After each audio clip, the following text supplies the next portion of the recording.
The Beast Prince by S. E. Smith. Performed by David Brenin. Chapter 1.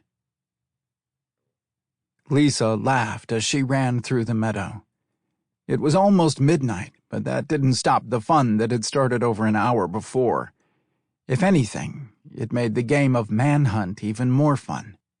She and almost a dozen members of her adopted family, ranging in age from 4 to 40, had decided that sitting around the fire listening to their parents, grandparents, and cousins reminisce about the good old days was about as exciting as attending a funeral.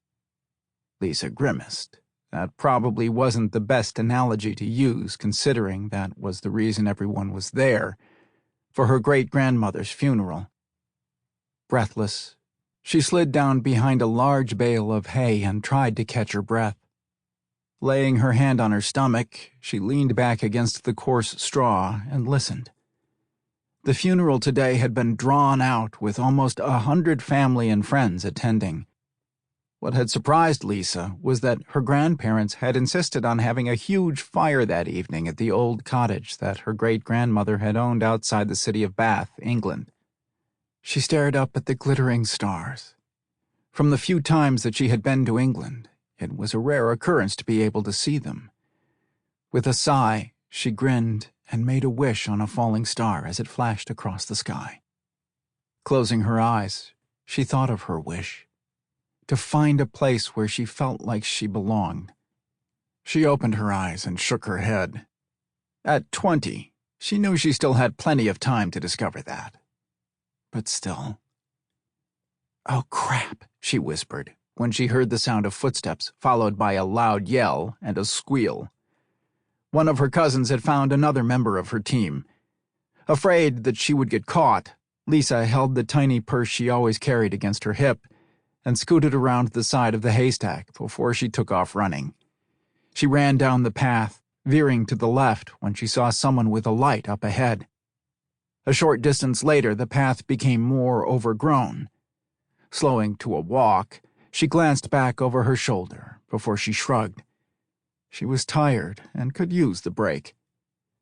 A slight frown creased her brow as she continued down the narrow trail. She didn't remember this path from her explorations over the last week. She was about to fumble for the small flashlight that she had when the path opened up and the full moon overhead shone down on the remains of an old building of some type. Lisa stopped and stared in curiosity at the crumbling bricks. The only thing left was an arched doorway and the low brick walls. She could see a tree on the other side of it, but what was really strange was that it looked like it was the middle of the day on the other side. Shaking her head, she briefly looked behind her again and bit her lip before turning to stare at the doorway. She tilted her head and silently argued with herself for several long minutes before straightening her shoulders in determination. She wasn't a wimp, and she didn't need anyone to hold her hand. Clutching the small flashlight in one hand and pulling her cell phone out of the pocket of her jeans, she slowly stepped through the crumbling entrance. Chapter 2. Sharden stood on the other side of the barren, crumbling doorway, waiting. The witch had told him that the one he sought would come through the entrance. He had his doubts, but he had paid the witch with gold that she demanded for the information she had promised would be his salvation. His eyes flashed upward to the darkening skies. He could feel the pull of the moon. It wouldn't be full for another 2 nights, but already the magic of it threatened to engulf him. 2 nights to seek the cure that had transformed him nearly a decade ago. Shaking his head, he muttered a soft curse under his breath.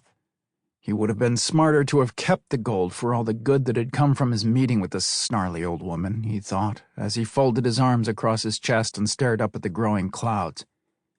As it was, he would need to seek shelter at the old inn that he had passed early this morning. "Come on," he whispered, looking at the doorway of the crumbled remains of the building. "The witch swore that the answer to my quest would be here."